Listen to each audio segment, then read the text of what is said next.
for sharing these results with us. Next, I am very pleased to introduce again Provostial Postdoctoral Fellow, Jaimy Fischer, who's working on the MJ project with an interest in Indigenous mobility justice. Thanks, Steve. I'm just gonna get my presentation going. Does everything look okay? Yes. Yeah. Okay.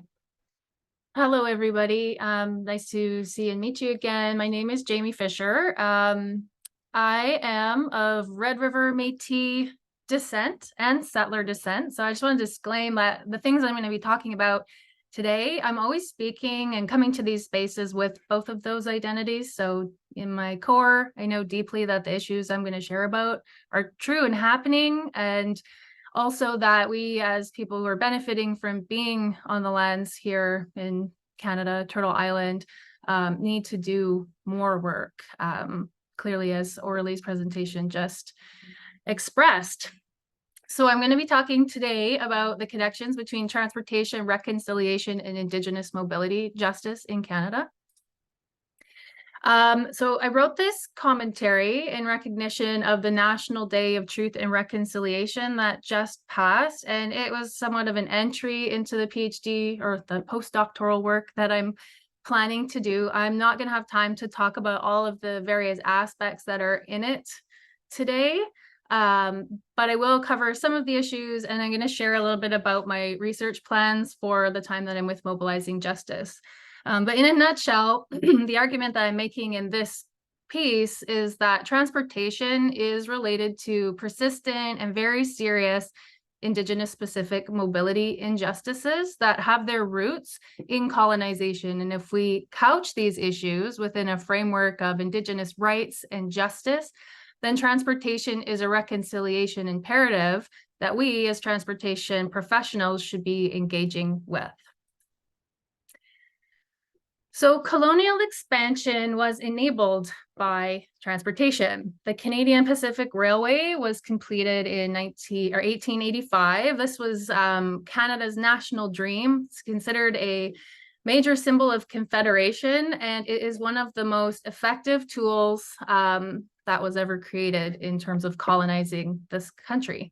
So for many Indigenous communities, the railway is a symbol of expropriation, land theft, starvation, forced relocation. The railway and mass settlement were enabled by policy tools like the Dominion Land Act, which allowed the Crown to take land from Indigenous people and give it to private corporations for things like railway and road construction. It also allowed land to be taken and given to municipalities. So that same year, Canada was realizing its national dream. My people, the Métis, were fighting the colonial government for their lands and rights in the Northwest Resistance. And that same railroad was used to swiftly mobilize the militia that Ottawa was sending to put down that uprising. This was a very violent suppression in a long stream of violent suppressions of the Métis. And following this event, and alongside the extinguishment of our title and right to land through scrip, the Métis entered a very dark period characterized by extreme poverty because my ancestors were forced to live in the road allowances, or the very lands that were taken and set aside for transportation projects. And still in that very same year, 1885, and until at least the 1930s, but there's some evidence that this went on until the 1950s, the Canadian government imposed an extra legal and little known policy of segregation called the pass system, which prevented First Nations people from leaving their reserves without written consent from a federal Indian agent. And if they were found off reserve without this pass, they could go to jail. So they needed permission to do anything, to hunt, to gather, to procure, to visit family, to see their children in school, whatever. They needed a pass that was at the discretion of these agents.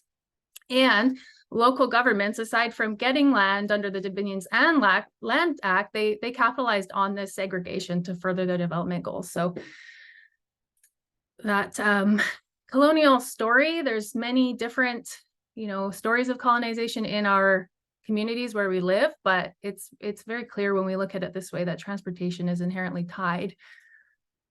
Colonialism is an Indigenous specific social determinant of health and a known cause of social disadvantages for Indigenous peoples in Canada. It's had a vast impact on socioeconomic conditions, especially through the residential school system and legislated poverty. And these social disadvantages and poverty interact with other systemic inequities, particularly spatial segregation, underinvestment in basic services and amenities, and poor transportation infrastructure to produce distinct experiences of transport poverty for Indigenous people and communities. Transport poverty, as we all are aware, is a really serious problem that creates barriers in accessing the essentials of life, things like work, health, education, food, and in the case of Indigenous folks, their culture, land, and social supports. And this is due to the unavailable or unaffordable provision of transport. And in the Indigenous context, this works to reinforce and reproduce many different types of injustices. So I became attuned to this issue through work I did with an Indigenous youth service provider in the Cowichan Valley, which is on Vancouver Island on the west coast of Canada. And the project came about because of the service provider's knowledge that very poor accessibility and very poor transport infrastructure is severely burdening Indigenous youth in the area, barring them from accessing the things they need and putting them in danger on a regular basis. So what this slide shows you is a really big difference in mobility between two communities that are situated right beside each other. The region, Cowichan Valley, is very car-oriented and sprawling. The Trans-Canada Highway cuts directly through Cowichan tribes' lands. And the reliance on personal motor vehicles for good mobility in this region is evident in the very high car mode share use in the general population. So the general population of people who live in Cowichan. And what's striking also is that the Cowichan tribes members are using vehicles at less than half the rate to get around. And on the other side, we see that use of public and active transportation is very high, despite the built environment in this community and transit provision being absolutely terrible. I have personal experience navigating this community, and it's frightening for many reasons. Transport poverty is also a human security issue as well, because it puts Indigenous people in very extreme and vulnerable positions if they're forced to hitchhike or walk long distances. So this quote from the Highway of Tears Symposium report recommendations that was all the way back from, I think, at least 2013, sums this up. So, quote, "The first and most significant contributing factor for many of the Indigenous women being on the highway," referring to the Highway of Tears, "is poverty. Young Indigenous women are placing themselves at risk by hitchhiking because they simply have no other transportation options," end quote. Now, in the Cowichan Valley that I was just speaking of, just this spring, May 2023, Carson Mackenzie Seaweed, a 15-year-old Namgis and Cowichan girl, was found on the side of the Trans-Canada Highway under a pile of pallets and garbage. She had plans to take the bus home after being in town for a soccer tournament, but she died instead. So I'm not sharing this to be shocking. It's a fact that just being Indigenous is a risk factor that creates vulnerability, especially for Indigenous women and girls when they're out on the roads, highways, and in public spaces, and especially when they're experiencing transport poverty. There are countless stories, very sadly, that are similar to Carson's, and they are very well documented.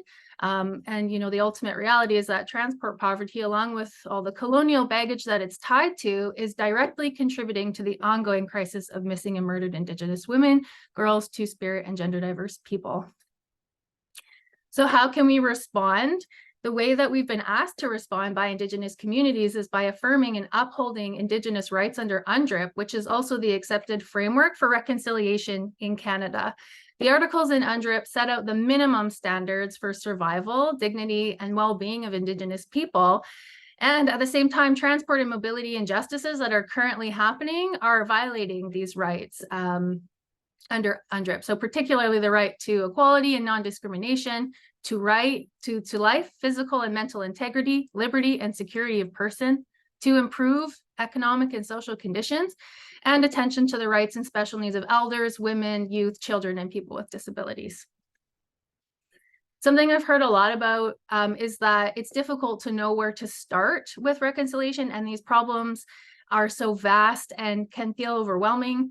But the instructions are in these documents that have been written for us, and transportation is implicated in all of these plans. So the TRC makes 94 calls to action. The final report on missing and murdered Indigenous women and girls makes 231 calls for justice. The National Action Plan for implementing UNDRIP specifies 181 measures, and the National Action Plan to address the ongoing crisis of missing and murdered Indigenous women and girls has 23 short-term priorities. So the instructions are there. I think it's up to us as transport professionals to be finding ways to understand how these calls apply to transportation. It's easy to feel like they just don't apply because it's, you know, not apparently obvious the first time we look at these calls. So I have three related and overlapping areas of research that I'm interested in pursuing. One is related to like continuing to clarify these issues of transport and mobility justice for Indigenous people in Canada, and working to draw the lines between transport and reconciliation. And I'm interested in, you know, bridging the divide between Indigenous communities and planning in terms of transportation.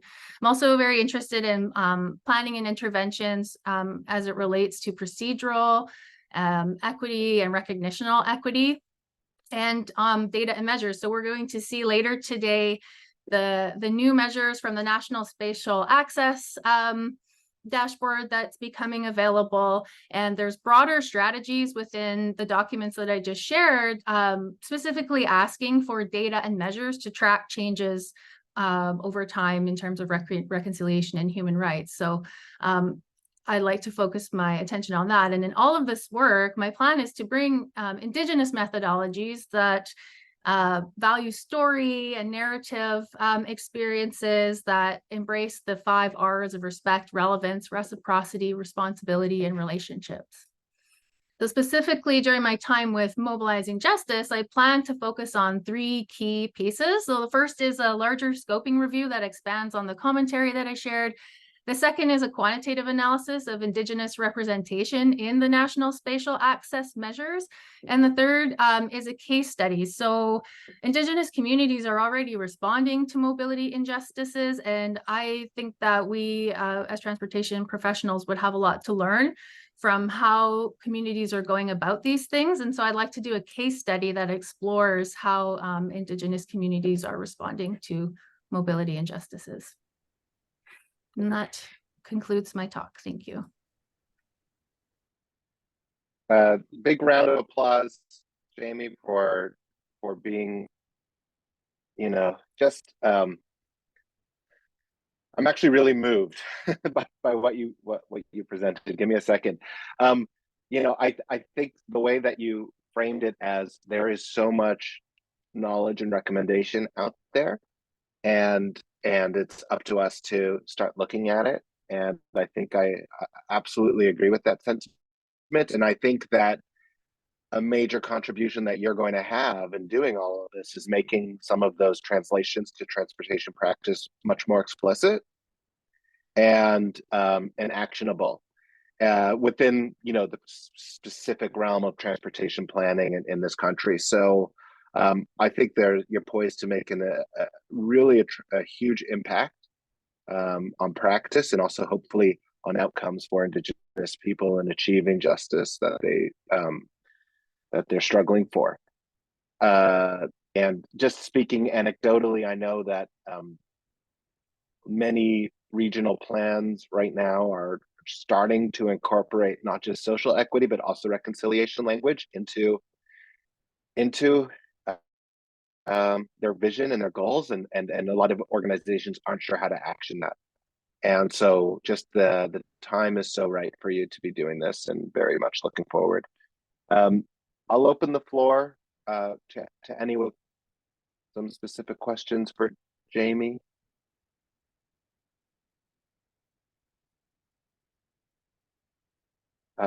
Jaimy, I'm just seeing some support from Professor Kelly Clifton in the chat. You. Okay, so it's always hard to be the last thing before lunch, but you know, I will give you one of these because I'm obsessed with this new feature on my computer. And thank you so much